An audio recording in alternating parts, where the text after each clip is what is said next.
नमस्कार, जेके अपडेट में आप सभी का स्वागत है। मैं हूं अजय कुमार। आप देख रहे हैं जम्मू बुलेटिन। तो सबसे पहले नजर डालते हैं हेडलाइंस पर।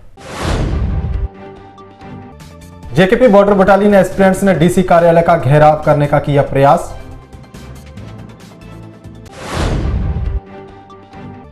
जुगल किशोर शर्मा ने कहा, गरीब किसान को मद्देनजर रखते हुए 2022-23 का बजट किया गया तैयार। और जम्मू को अलग राज्य का दर्जा दिलवाने के लिए लोगों को करना होगा संघर्ष, एकजुट जम्मू ने कहा। अब खबरें विस्तार से। जेकेपी बॉर्डर बटालियन एस्पिरेंट्स ने डीसी कार्यालय का घेराव करने का किया प्रयास। भर्ती में फिट युवाओं का रिटन टेस्ट करवाने की मांग। डीसी जम्मू ने मांगा 2 दिन का समय।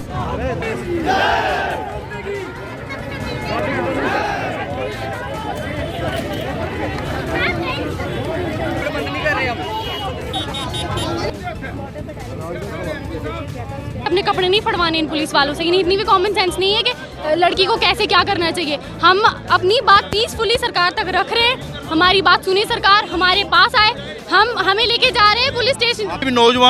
नौजवान कुड़ियां, नौजवान मुड़े, बच्चे साड़ियां सड़कें बनानी दर दर भड़का देन। इंदी गल सुनी जा एलजी साहब, फिजिकल होई दे एक रिटन कराया जा। जेड़े रिटन पास होंदे उन्हें नौकरी दी, जेड़े फेल होंदे उन्हें घर चली जांगन। कम से कम रिटन कराए ते जा। जैनू डिमांड आंदी 3-3 साल के फार्म भरे दे, फार्म भरांदे न 4-4 साल होई फिर एक बारी आर्डर आंदा है कि सारी नौकरियां कैंसल। एक कुछ इंसाफ है। जुगल किशोर शर्मा ने कहा, गरीब किसान को मद्देनजर रखते हुए बजट 2022-23 किया गया तैयार।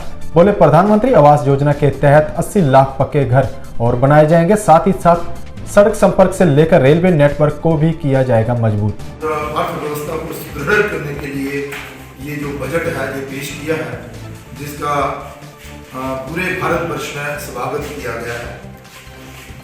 और भारत की अर्थव्यवस्था जो है वो तेजी से मजबूत हो, उसके लिए प्रयास हैं, वो सारे प्रावधान इसमें रखे गए हैं। विशेष तौर पर सरकार का फोकस भारतीय नागरिक, गांव, गरीब किसान को आगे रखकर ये बजट जो है वो बनाया गया है। आने वाले सालों में कई अच्छे कार्य जो हैं वो यहाँ पर होने वाले हैं। और विशेष तौर पर मैं आपसे अगर चर्चा करूं तो देखिए, इस बजट में एकजुट जम्मू ने कहा, जम्मू को अलग राज्य का दर्जा दिलवाने के सिवाय लोगों के पास और कोई चारा नहीं। बोले, डिलिमिटेशन ड्राफ्ट रिपोर्ट में जम्मू को तोड़ने का किया गया प्रयास। अंकुर शर्मा ने कहा, एक रणनीति के तहत 2011 की जनगणना के आधार पर की गई डिलिमिटेशन। सेपरेट जम्मू स्टेट के लिए लड़ने के अलावा और दूसरा कोई चारा नहीं। ये इस तरीके से देखिए, जम्मू सेपरेट अगर होगा तो वाजपेयी मुशर्रफ फार्मूला कैसे एग्जीक्यूट होगा? आपने आधा जम्मू और पूरा कश्मीर तो पाकिस्तान को देना है। आपने ये लिखित में दिया है ना, वाजपेयी मुशर्रफ प्लान जो है, जो डॉक्यूमेंट है, वो एक लिखित में डॉक्यूमेंट है ना। आपने पब्लिक डोमेन में नहीं रखा, लेकिन वो एग्जिस्ट तो करता है। उसकी जो डिटेल्स मैंने दी कि किस तरीके से प्रोविंशियल असेंबलीज, उसके ऊपर एक पार्लियामेंट्री फॉर्म ऑफ एक एक्स ऑफिशियो कैपेसिटी में जो पूरा इंस्टीट्यूशन, वो सारी चीजें जो डिटेल्स मैं दे रहा हूँ, ये मनगढ़ंत तो नहीं है ना, ये उन्हीं डॉक्यूमेंट्स में से ही है। तो कोई चारा नहीं है जम्मू संभाग के लोगों के पास accept to fight for a separate Jammu state. और ऐसा करके न केवल भाजपा ने ये बताया है कि वो वाजपेयी मुशर्रफ फार्मूला को एग्जीक्यूट कर। यूथ नेशनल कॉन्फ्रेंस ने जेकेपी बॉर्डर बटालियन एस्पिरेंट्स का किया समर्थन। बोले, देश सेवा का मौका मांगने वालों पर बरसाई जा रही लाठियां। कहा, जम्मू कश्मीर के युवाओं को रोजगार देने का सरकार का वादा निकला झूठा। ये जो आज हमारा प्रोटेस्ट है, ये स्पेशली जो जम्मू कश्मीर बॉर्डर बटालियन के बच्चे हैं उनके हक के लिए है। क्योंकि पिछले काफ़ी समय से उनकी डिमांड थी कि 2019 में जिन्होंने अपने फिजिकल टेस्ट पास किए थे, उसके बाद उनको एक झांसा दिया गया कि आपका जल्दी से रिटर्न होगा, और वो रिटर्न आज तक नहीं हुआ। उसके बदले में लाठियां जरूर बरसी हैं, उनको लाठियां जरूर मिली हैं, पर उनको नौकरी नहीं मिली। आज यूथ नेशनल कॉन्फ्रेंस की तरफ से हम उनको आश्वासन देना चाहते हैं कि नेशनल कॉन्फ्रेंस उनके साथ शाना बशाना खड़ी है, खड़ी रहेगी। चाहे वो बॉर्डर बटालियन हो, चाहे वो CISF हो, चाहे वो जम्मू कश्मीर का कोई भी नौजवान हो, यूथ नेशनल कॉन्फ्रेंस उनके साथ शाना बशाना खड़ी है। और ये जो जिस सरकार ने अभी तक इनको अपनी वोट बैंक के लिए बीएससी नर्सिंग स्टूडेंट्स ने जम्मू यूनिवर्सिटी में कंट्रोल ऑफ एग्जामिनेशन के बाहर किया प्रदर्शन। ऑनलाइन परीक्षाओं की मांग पर लगातार कर रहे प्रदर्शन, बोले कोरोना के बीच ऑफलाइन परीक्षा लेना गलत। बात पहुंचाना चाहता हूं कि बीएससी नर्सिंग के ये वही छात्र हैं जो गांधीनगर कॉलेज, गंग्याल कॉलेज और जीएमसी के बच्चे हैं। ये गांधीनगर कॉलेज के स्पेशली और गंग्याल के बच्चों के लिए मैं आपको बताना चाहूँगा, ये वो बच्चे हैं जिनके पास ना अपनी बिल्डिंग है, ना टीचरों के नाम पे इनके पास कॉन्ट्रेक्चुअल टीचर थे। और इनकी एडमिनिस्ट्रेशन से जब ये जवाब मांगा जाता है कि जब कोरोना काल में पूरे विश्वविद्यालय के सभी छात्रों की जो क्लासेज ऑनलाइन ली जा रही थी, इन बच्चों ने ऑनलाइन क्लासेज भी नहीं ली है, क्योंकि एडमिनिस्ट्रेशन इनको ये कहती है कि जिन प्रोफेसर्स ने आपकी क्लासेस ऑनलाइन लेनी थी उनका कॉन्ट्रैक्ट खत्म हो गया, इसीलिए आपकी क्लासेस ऑनलाइन लेगी। जब ये मसला ऑनलाइन क्लासेस का हमने एडमिनिस्ट्रेशन, वाइस चांसलर एडमिनिस्ट्रेशन के आगे उठाया, तो अफरा तफरी में 15 दिन पहले इनको प्रोफेसरान अलॉट किए गए और एतवार के दिन और 26 जनवरी के दिन शाम के 8 बजे 9 बजे तक इनकी क्लासेस बच्चों की लगाई जा रही हैं। ये कहाँ की ना इंसाफी है। भारतीय जनता पार्टी ने पंडित दीनदयाल उपाध्याय की मनाई पुण्यतिथि। भाजपा नेताओं ने पंडित जी को दी श्रद्धांजलि। इस मौके पर कई लोगों ने भाजपा का थामा दामन।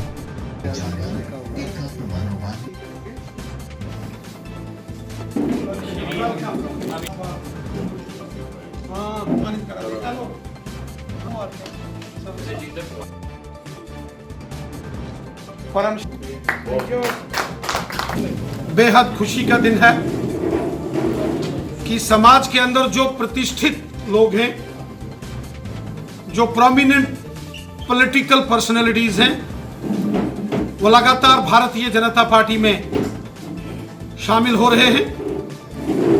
आज हमारे बीच श्रीमान अनिल धर जी, जो कि नेशनल कॉन्फ्रेंस के एक बड़े नेता माने जाते हैं थे, आज वो भारतीय जनता पार्टी में शामिल हुए हैं।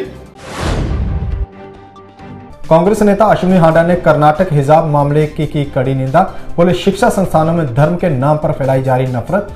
कहा ऐसी घटनाओं से देश की एकता अखंडता पर पड़ता है असर। भारतीय जनता पार्टी का हिजाब को लेकर देश में धर्म के नाम पर घृणा का तेजाब लगाने का काम किया जा रहा है, वो बहुत ही दुर्भाग्यपूर्ण है और देश की एकता और अखंडता के लिए भी ये बहुत बड़ा चुनौती भरा है।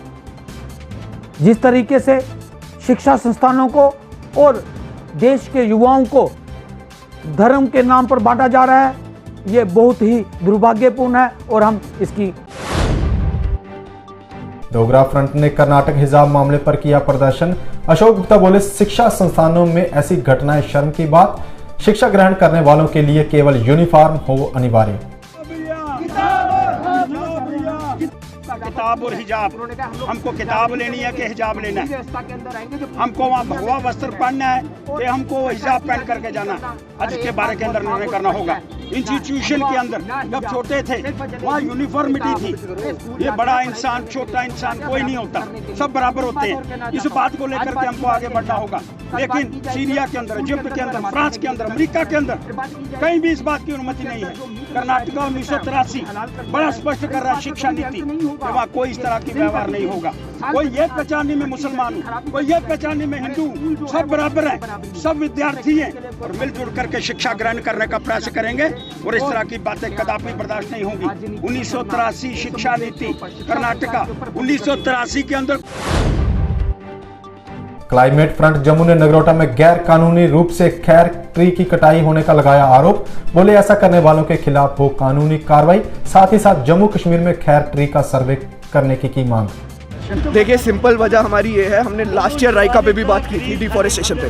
बहुत लोगों को लगा कि हम लोगों को राइका से कुछ ज़्यादा प्यार है, लेकिन हम लोग ये बताना चाहते हैं हमें पेड़ों से प्यार है। और इस बार दोबारा से एक इशू मिला है जो राइका के पास ही है, नगरोटा में चक्रकवाल एरिया में। वहाँ पे हमें पता चला कि वहाँ खैर ट्रीज थे। हमें पता चला कुछ लोग कटवाई कर रहे हैं, हम जाके इन्वेस्टिगेट किया, हमें पता चला वहाँ खैर ट्री है। हमने खैर ट्री को और इन्वेस्टिगेट किया तो हमें समझ आया इसकी इकोनॉमिक वैल्यू JNK में और इसको किस तरीके से एक्सप्लॉइट किया जा रहा है। फिर हम लोगों ने और डिटेल इन्वेस्टिगेट की तो हमें पता चला SRO 111 2016 में JNK में निकाला था, जो 2012 की सुप्रीम कोर्ट ऑर्डर के बेसिस पे निकला था, जिसपे प्रॉपर गाइडलाइंस दी गई थी कि किस तरीके से खैर को काटना है, कितने टाइम के बाद काटना है और किसी तरीके से ट्रांसपोर्ट करना है। वो नहीं किया गया, वो नहीं फॉलो हुआ है। हम लोग वहां गए, छोटे छोटे बच्चे ट्रीज, जो छोटे ट्रीज। हैंडीकैप एसोसिएशन ने मासिक पेंशन बढ़ोतरी की मांग पर किया प्रदर्शन। मौजूदा पेंशन से घर का गुजारा करना हो रहा मुश्किल, बोले विकलांग लोगों को हक के लिए सड़कों पर उतरना सरकार के लिए शर्म की बात। बोलती है कि हाँ हम पेंशन बढ़ाएंगे, आपकी ये बढ़ाएंगे, ये करेंगे। आज तक किसी ने कुछ नहीं दिया हमारे को। हम इतना चाहते हैं कि सरकार से कम 100 रुपया पर डे का, 3000 रुपया महीने का हमारा पेंशन है। हम दोनों मियाँ बीबी डिसेबिलिटी है, दिव्यांग लोग हैं। हम 65% मेरी मिसी है और 75% मैं हूँ। जो बंदा 75% हैंडीकैप होगा वो क्या काम कर सकता है? वो चूल्हा कैसे जलाएगा? वो लकड़ी कहाँ से लाएगा? खाना कैसे पकाएगा? ठीक है, एक सरकार आटा दे देती है, हमारे को चावल दे देती है, कोई दाल नहीं है, कोई चीनी नहीं है, कोई कुछ नहीं है।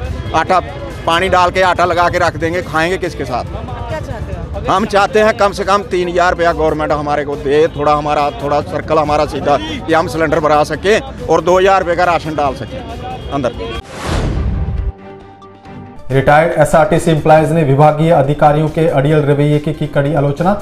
19 फरवरी से पहले बिल स्टेटमेंट सचिवालय पहुंचाने की मांग, ऐसा ना होने पर रेल हेड कॉम्प्लेक्स का करेंगे घेराव। जो हमारा डिमांस्ट्रेशन है, आज का जो हमारा प्रोटेस्ट है, ट्रांसपोर्ट हाई अथॉरिटी के खिलाफ, ट्रांसपोर्ट डिपार्टमेंट के खिलाफ, क्योंकि सरकार की तरफ से जो ऑर्डर जारी हुआ है वो आज तक इम्प्लीमेंट नहीं हुआ है, जबकि उस ऑर्डर में 1 वीक टाइम था, लेकिन 8 महीने गुजर गए हैं, अभी तक वो ऑर्डर इम्प्लीमेंट नहीं हो सका। दूसरा, जो 2019 में रिटायर हुए हैं, कुछ एम्प्लॉइज ऐसे हैं जिनको अभी लीव सैलरी ग्रेजुटी नहीं मिल सकी। वो बार बार चक्कर लगा रहे हैं लेकिन पैसा नहीं मिल रहा। हम एसआरटीसी मैनेजमेंट को ये कहना चाहते हैं, अगर आपका ऑर्डर आपने एम्प्लॉइज नहीं मान रहे हैं तो आपका भी कोई कुर्सी पर बैठने का अधिकार नहीं है। हमें भाजपा के वरिष्ठ नेता कविंद्र गुप्ता ने वार्ड नंबर 51 में विकास कार्यों को करवाया शुरू। करीब 38 लाख की लागत से इन कार्यों को किया जाएगा पूरा। गली बनाने की लोगों की काफी पुरानी थी मांग।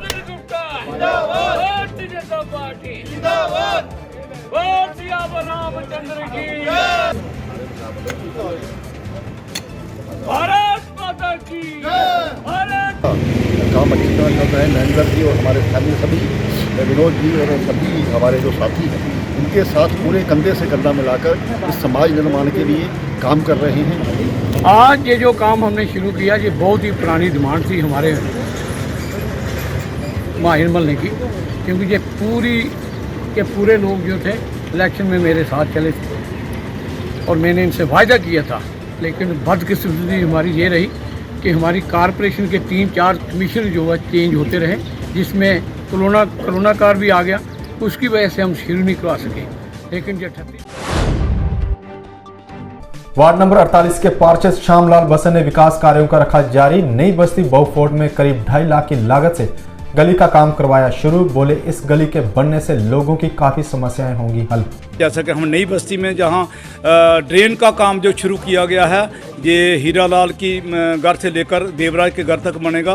पहले ये वाली गली बन गया, अब ये पूरा का मोहल्ला, क्योंकि यही जो गलियां थी जो बहुत ही जहाँ पर गंदगी थी, तो बहुत पुरानी इनकी मांग थी मोहल्ले वासियों की। तो आज ये काम शुरू हुआ है। मुझे उम्मीद है कि ये क्वालिटी वर्क होगा और आने वाले टाइम में वे पूरे का पूरा मोहल्ला कवर करने की कोशिश करेंगे। ये मोहल्ला ही नहीं, मैं पूरी वार्ड कवर करूंगा, चाहे मस्जिद बस्ती का हो, गोरखनगर की बात हो, कालका कॉलोनी, आने वाले टाइम में शेख नगर की बात हो, आने वाले टाइम में हर मोहल्ले में काम करवाएंगे। और जो भी दिक्कत है, आज मैं कहने जा रहा हूँ कि जहाँ पर आज एलजी साहब का टूर है, जहाँ नॉर्थ इंडिया का सबसे बड़ा जो जम्मू बुलेटिन में बस इतना ही। आप देखते रहिए जेके अपडेट। नमस्कार। जेके अपडेट रहे हमारे साथ। अगर आप ये वीडियो YouTube पर देख रहे हैं तो हमारे YouTube चैनल को सब्सक्राइब करें और बेल आइकन को क्लिक करें। अगर आप ये वीडियो Facebook पर देख रहे हैं तो हमारा Facebook पेज लाइक जरूर करें। For advertisement please contact 7051091811।